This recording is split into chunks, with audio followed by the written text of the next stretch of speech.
नमस्कार, मुंसिफ जौहर में आपका स्वागत है। मैं हूं आपके साथ अब्दुल रहीम। आगे बढ़ने से पहले एक नजर हेडलाइंस पर। मिशन 2024 के लिए झारखंड पहुंचे वसुंधरा राजे। बाबा बैद्यनाथ मंदिर में की पूजा अर्चना, फिर देवघर में की मोदी की जमकर तारीफ।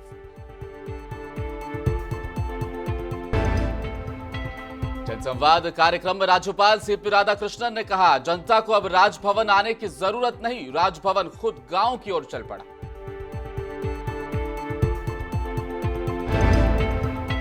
बिहार में बढ़ा एमएलए एमएलसी का फंड, अब 3 करोड़ की जगह साल में खर्च कर सकेंगे 4 करोड़। बढ़ती महंगाई के चलते लिया सीएम नीतीश ने फैसला।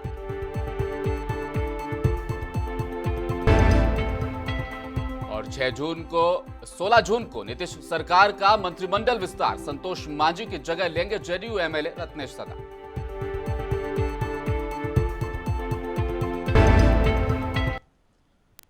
अब खबरें विस्तार से। 3 दिवसीय झारखंड दौरे पर मंगलवार को देवघर पहुंची बीजेपी की राष्ट्रीय उपाध्यक्ष और राजस्थान की पूर्व सीएम वसुंधरा राजे ने बाबा बैद्यनाथ मंदिर में पूजा अर्चना की। इस दौरान उनके साथ गोड्डा सांसद निशिकांत दुबे और देवघर विधायक नारायण दास समेत पार्टी के अन्य पदाधिकारी मौजूद रहे। भारतीय जनता पार्टी सबसे सुरक्षित स्टेट यानी झारखंड की 14 लोकसभा सीटों पर अपनी नजर इस वक्त गड़ाए हुए है। मोदी सरकार 9 वर्ष के स्वर्णिम सफर को 30 मई से 30 जून तक भारतीय जनता पार्टी आजादी के अमृत महोत्सव के रूप में मना रही है। उन्होंने देवघर में मीडिया से बातचीत में पीएम मोदी के 9 साल के कार्यकाल की तारीफ करते हुए कहा कि 2024 के चुनाव में प्रधानमंत्री मोदी जीत की हैट्रिक लगाएंगे।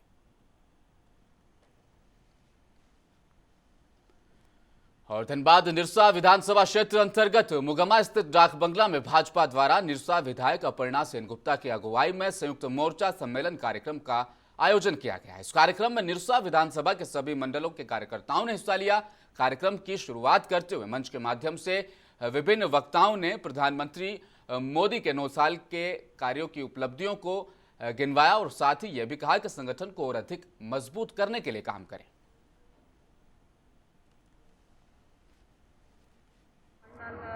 अध्यक्षगण, प्रदेश पदाधिकारी, हमारे जो विद्वान जी हैं, अजय जी हैं, जो प्रदेश से आए हैं और मीडिया के प्रभारी हैं, तो तमाम उपस्थिति में ये बहुत अच्छा सम्मेलन हुआ। और इसमें जनता में जो जोश देखे काम करने का, इतना समझ सकते हैं, इतना बड़ा गर्मी में, इतना बड़ा धूप, इतना बड़ा गर्मी में भी उपस्थिति जो दर्ज किया है, ये आने वाला समय का बहुत अच्छा संकेत है कि फिर से माननीय प्रधानमंत्री जी ऐतिहासिक वोट से, ऐतिहासिक जीत से वो पूरा फिर अपना प्रधानमंत्री बनेंगे।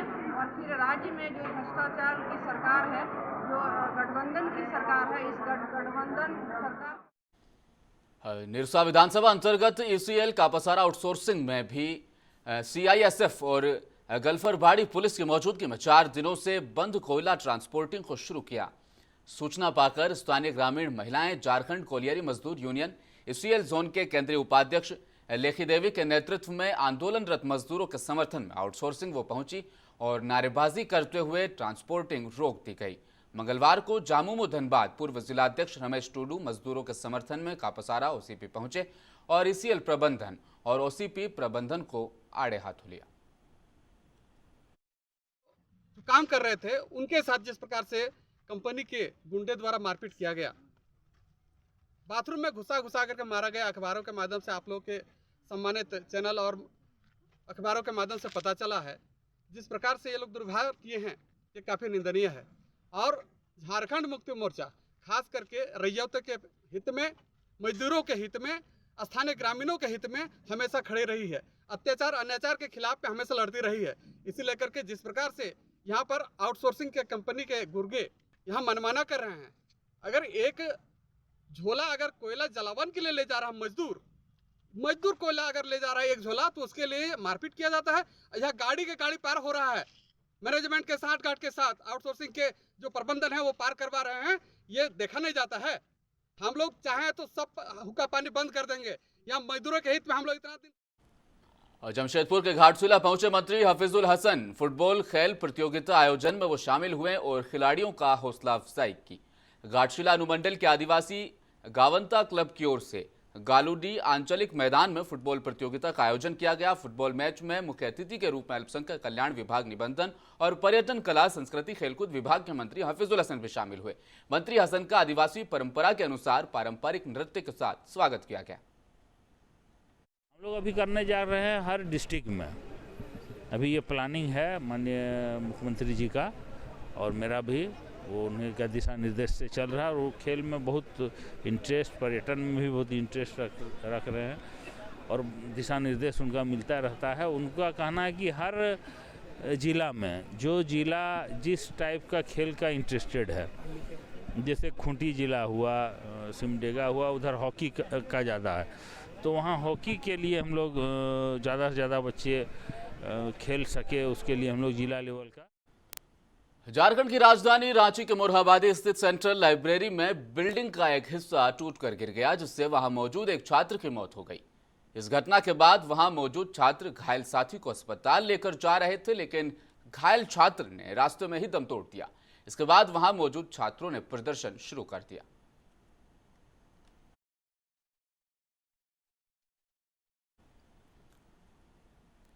श्रावणी मेला 2023 के सफल संचालन को लेकर कलेक्ट्रेट सभागार में बैठक आयोजित की गई। इस दौरान उपायुक्त द्वारा जानकारी दी गई कि 3 जुलाई को राजकीय श्रावणी मेला के उद्घाटन पश्चात 4 जुलाई से 17 जुलाई तक पहले चरण के मेले का आयोजन होगा। इसके बाद 18 जुलाई से 16 अगस्त तक मलमास के बाद पुनः 17 अगस्त से 31 अगस्त तक दूसरे चरण का श्रावणी मेला शुरू किया जाएगा। ऐसे में संपूर्ण मेला क्षेत्र में की जाने वाली तैयारियां और श्रद्धालुओं की सुविधाओं के लिए विशेष इंतजाम करने की आवश्यकता है।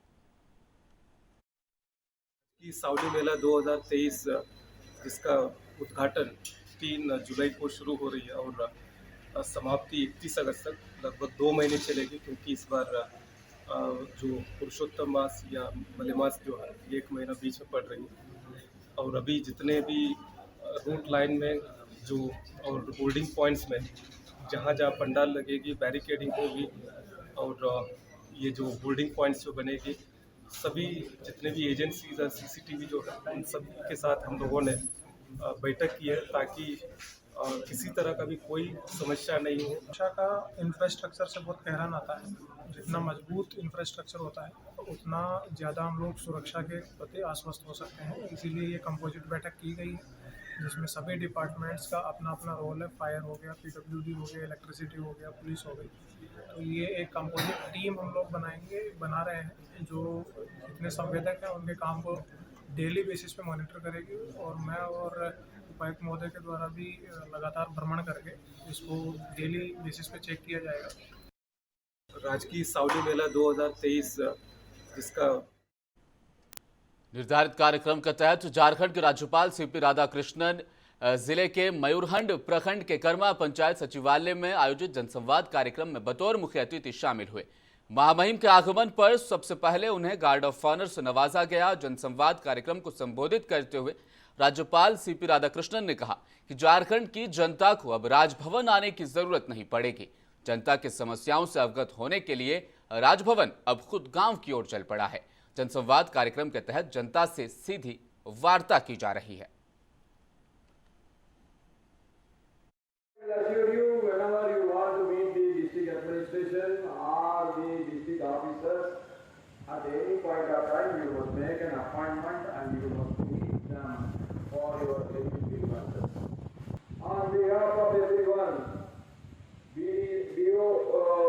Block Development Officer, BDC, SP, DC, that they will meet you. They will allocate a day in the 7 days to meet you people, elected representatives of the people, ordinary people, and they will hear all your genuine grievances.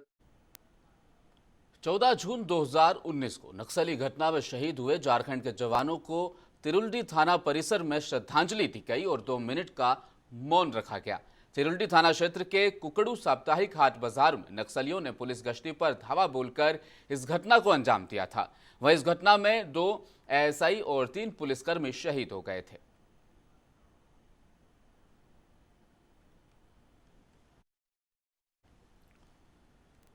और और अब खबर बिहार से। जीतन राम मांझी के बेटे संतोष सुमन के इस्तीफे के बाद बिहार में उठे सियासी तूफान को शांत करने के लिए 16 जून को नीतीश कुमार की कैबिनेट का विस्तार होगा।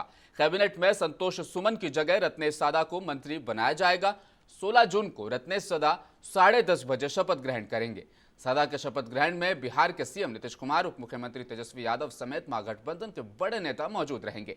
रत्नेश सादा सहरसा के सोनवर्षा सुरक्षित सीट से विधायक हैं।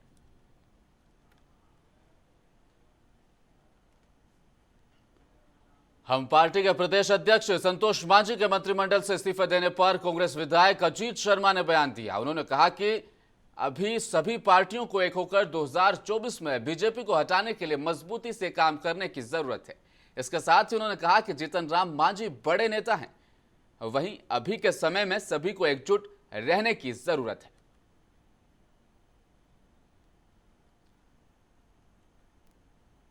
बिहार के वैशाली में गंगा स्नान करने गए एक 15 साल के लड़के को मगरमच्छ ने अपना शिकार बना लिया, जिसके बाद बच्चे की मौत हो गई। इस घटना से बच्चे और उसके गांव वाले इतने आक्रोशित हो गए कि उन्होंने मगरमच्छ को पीट पीट कर मार दिया। बच्चे की मौत के बाद पूरे गांव में दहशत है। लोग अपने बच्चों को गंगा नदी किनारे भेजने से परहेज करने लगे हैं। घटना के करीब 1 घंटे बाद बच्चे का शव बाहर आया, तब परिजनों ने लड़के का शव बाहर निकाला। इस घटना से परिजन और गांव वाले आक्रोशित हो गए। बताया जा रहा है कि तब आक्रोशित लोगों ने नदी में जाल बिछाकर मगरमच्छ को पकड़ लिया। गांव वालों का यह दावा था कि यह वही मगरमच्छ है जिसने बच्चे को मारा था।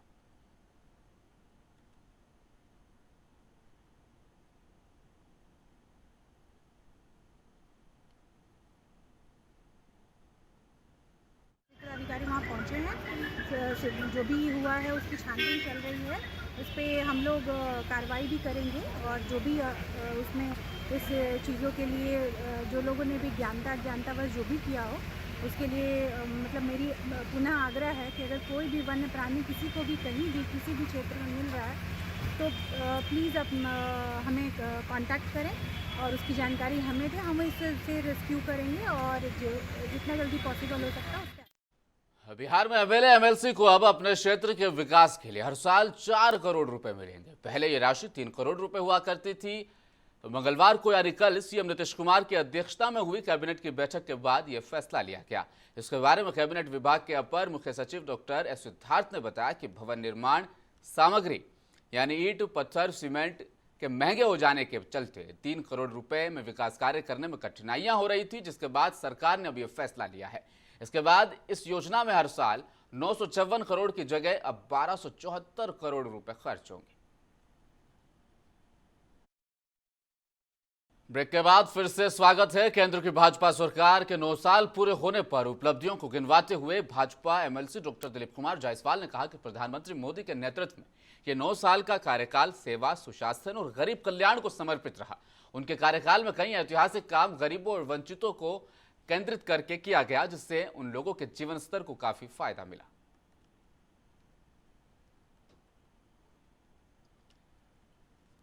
और बिहार के किशनगंज में श्रम विभाग जिला बाल संरक्षण इकाई के साथ सामाजिक संगठनों के द्वारा अलग अलग स्थानों पर छापेमारी अभियान चलाकर 11 बच्चों को मुक्त करवाया गया है।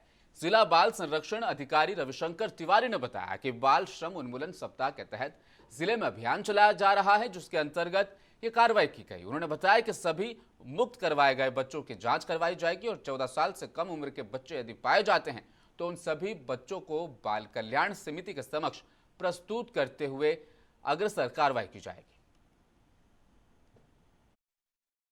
इंटरप्राइज जो उनको एम्प्लॉय करते हैं उन पे प्राथमिकी दर्ज की जाएगी।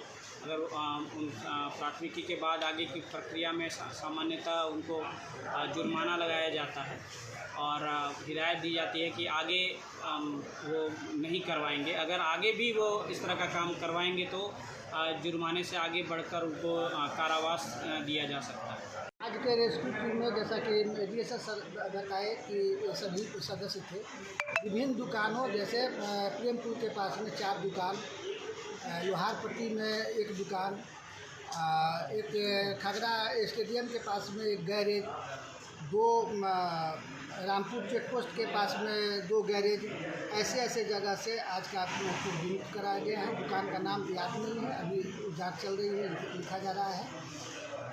जिसमें भी यह पाया जाएगा कि खतरनाक में अथवा 14 साल से नीचे का बच्चे हैं, उन सभी एम्प्लॉयर पर नोटिस दी जाएगी। अभी तो प्रथमतः FIR हो जाएगा, उसके बाद पुनः उसको 20,000 की MC मेहता बनाम तमिलनाडु की सरकार के अंतर्गत कुछ कर गुजर जाने का जज्बा अगर दिल में हो तो मुश्किल राहें भी आसान नजर आने लगती है। कौन कहता है मेहनत करने से मुकाम हासिल नहीं होता?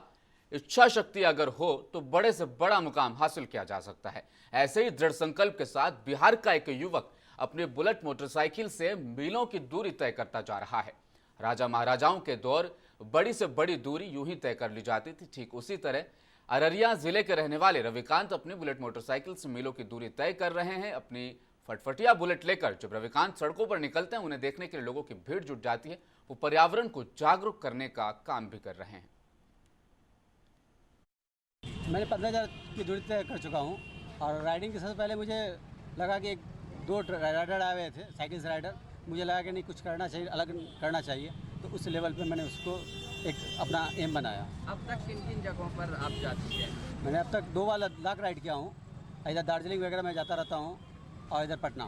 बहुत ज़्यादा चुनौतीपूर्ण रहता है, बैठे बैठे तो प्रॉब्लम होता ही है, लेकिन क्या करूँ, एक जोश है, जज्बा है कि नहीं मुझे करना है, कुछ अलग करना है। एक दिन में कितनी दूरी सफ़र तय करते हैं? 500 से 700 किलोमीटर। इसकी प्रेरणा कहाँ से आई? मुझे प्रेरणा मैंने बोला कि मुझे कुछ अलग करना है। हर एक आदमी को कुछ अलग करना चाहिए, एक होना चाहिए कि हाँ कुछ अलग करे जो आपके। भागलपुर के नवगछिया में अपराध का ग्राफ पिछले काफी दिनों से बढ़ता ही चला जा रहा है। शहर में गोलीबारी की घटनाएं भी बढ़ती चली जा रही है। उसका सबसे बड़ा कारण है कि अपने ही क्षेत्र में अवैध रूप से हथियारों का निर्माण वहां पर करवाया जा रहा है और अपराधियों को वहां पर पनपने का एक मौका दिया जा रहा है। भागलपुर और भागलपुर के आसपास के क्षेत्रों में पहले से कई जगहों पर अवैध रूप से चल रही मिनी गन फैक्ट्रियां मिली है।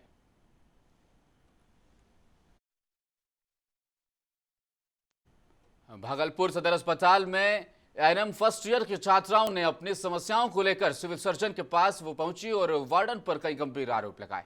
आरोप में छात्राओं ने कहा कि हॉस्टल की व्यवस्था काफी जर्जर है। साथ ही छात्राओं ने यह भी कहा कि हॉस्टल के वार्डन के द्वारा टॉयलेट साफ कराने का दबाव बनाया जा रहा है। अगर टॉयलेट साफ नहीं करेंगी छात्राएं तो उनको क्लास अटेंड नहीं करने दी जाएगी। इन तमाम बातों को लेकर एनएम की छात्राएं सिविल सर्जन के पास पहुंची। वहीं हॉस्टल के वार्डन ने सारे आरोपों को निराधार बताया।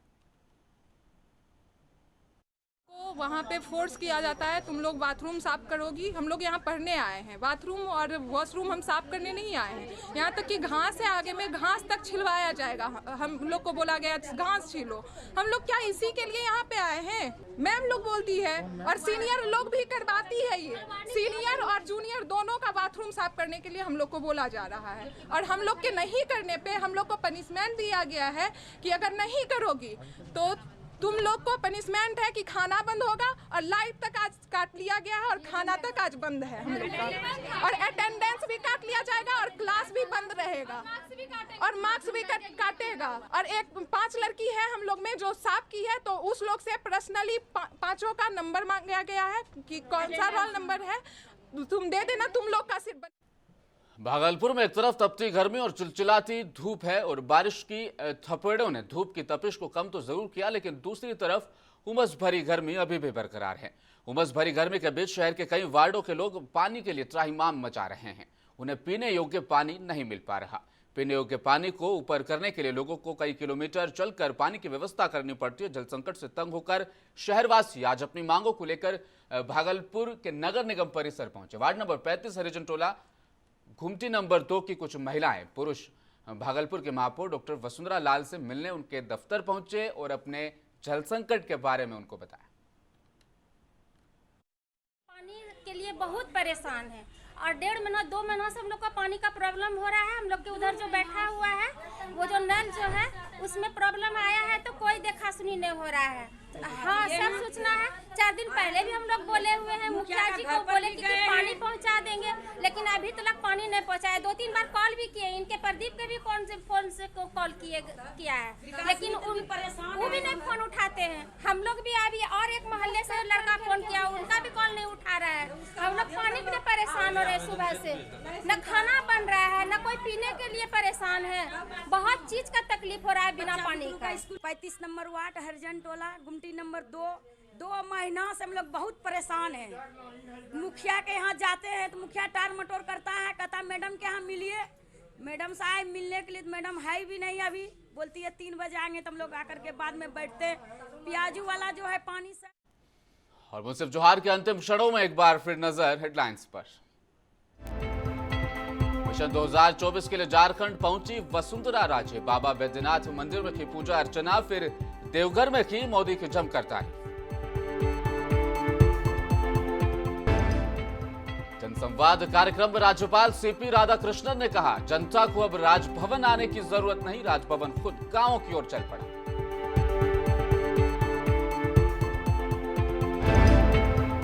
बिहार में बढ़ा एमएलए एमएलसी का फंड, अब 3 करोड़ की जगह साल में खर्च कर सकेंगे 4 करोड़। बढ़ती महंगाई के चलते सीएम नीतीश ने लिया फैसला।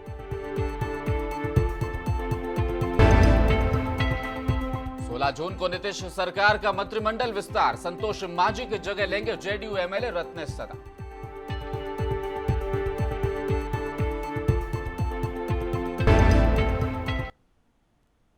मुंसिफ जोहार में फिलहाल इतना ही। आप देखते रहिए मुंसिफ टीवी न्यूज। नमस्कार।